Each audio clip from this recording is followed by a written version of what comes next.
Hey, Dr. Cathy here.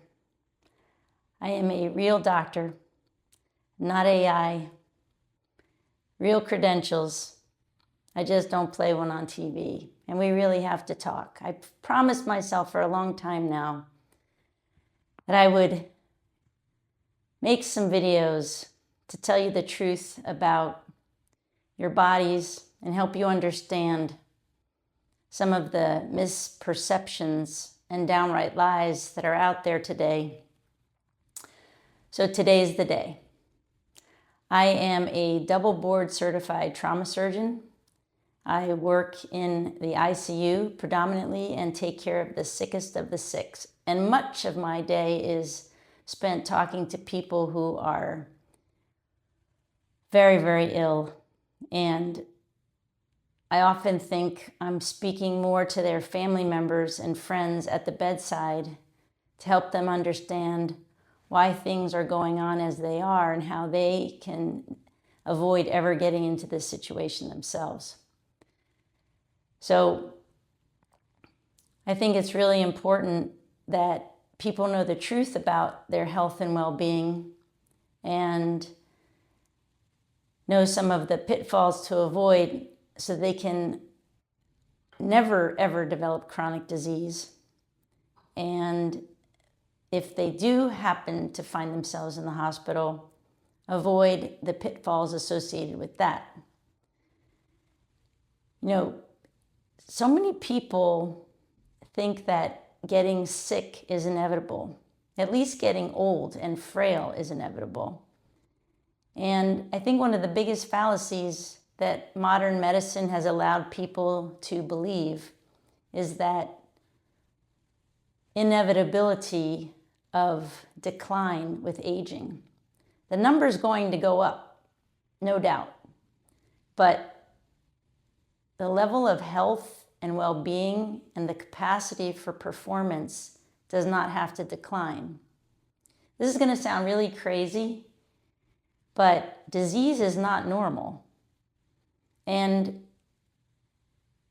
the biggest problem today I see is that people confuse what's usual with what's actually normal. What's usual is that people slow down as they age, they stop thinking as well, they stop performing as well, they may develop chronic illness, and people either associate that with aging or attribute it to their genetics. But the truth of the matter is only 5% of the population has a true genetic abnormality. And what actually shapes who you become is the pressure of your environment. And your environment is the sum of all the choices you make on a daily basis and all of the exposures that happen to you, and also how you think about all of that.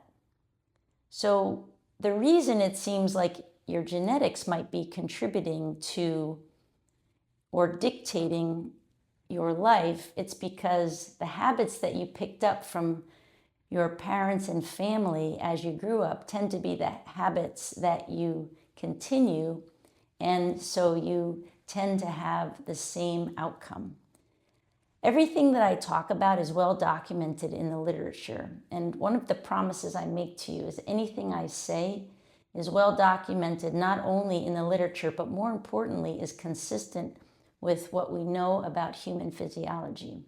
And much of what I was taught was absolutely wrong, and certainly the misconception that I was learning how to be a doctor to keep people healthy, I feel was wrong. Because what I became after medical school and surgical residency and critical care fellowship was an expert in disease. I learned normal physiology, but then most of my education was spent on noticing disease and trying to treat it. What actually was treating it was treating not the root cause for the most part, but treating the symptoms and trying to slow down the process. And I've really changed my thinking about that and want to be a resource to you, because I think as a community, of people who collectively have felt the failure of modern prescriptives, whether that be actual prescriptions or instructions on how to stay healthy, and seeing how healthy people around us seem to defy the odds. We can, as a group, contribute, and I can at least tell you what's based in true human biology and physiology and what isn't. Because often, the most profitable option is not the most physiologic. So the thing that makes the most money for the people selling it is often not the thing that keeps you in good health.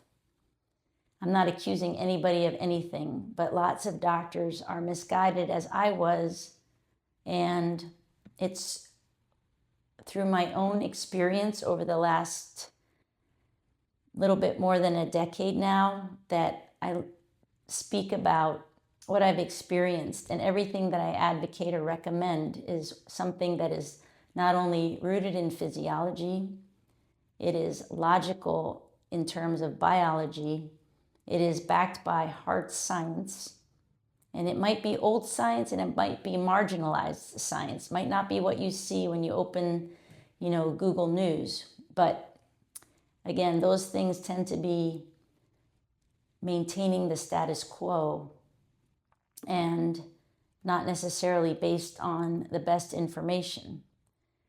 Now, that said, remember that science is all about proving something right or wrong.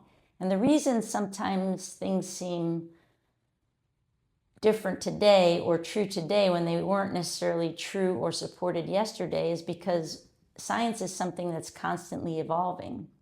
Science is based on people trying to prove wrong what they call the null hypothesis. Like, we would believe something. Like, say, for instance, a great misconception that's been taught and continues to be taught is the cholesterol heart hypothesis, the fat heart hypothesis, that fat and cholesterol are the basis of cardiovascular disease. So that's the null hypothesis, say, and what researchers do then is say, we're going to try to disprove that. And in the process, they either prove it or they disprove it. But there are lots of things that come to bear on medical research, as much in the reporting of it as there is in the performing of it. So my goal in talking with you is to help you understand how your bodies work so you can understand why the most basic recommendations do all the heavy lifting. And one of the most important things to understand is that it's not just, what I was taught, how to heal with the knife and the pen, prescriptions and procedures that is overwhelming today and perhaps misapplied at times. But also, on the other hand, a lot of that has been replaced by too much in terms of supplements and therapeutics.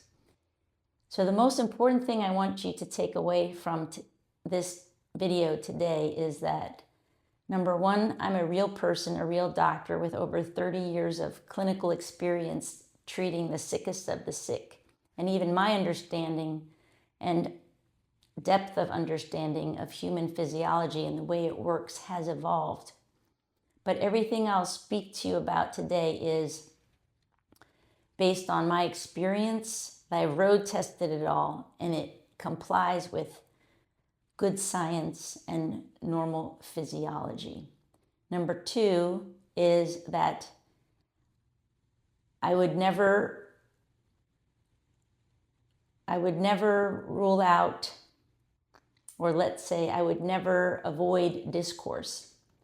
Remember that disagreement is not necessarily criticism. And there are some really hard topics that I talk to people about one-on-one that I'm going to talk to you all about here in the coming days and weeks in our time together that might make you uncomfortable. But I have to talk about things that your life depends on, because that's my job. If I'm not going to talk to you about it, who will? So I'm a real person, a real doctor with good experience. I'd never advocate or prescribe anything that I didn't use myself. And we're going to talk about difficult topics because your life depends on it.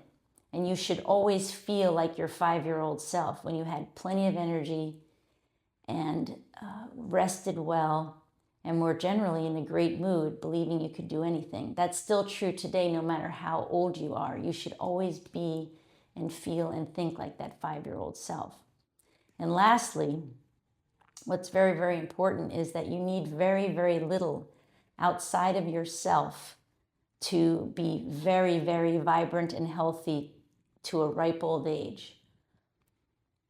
Where technology is today, we have the capacity to harness human physiology, harness what's already strong inside of you, and help it be even better without hijacking the system or paying a cost later on.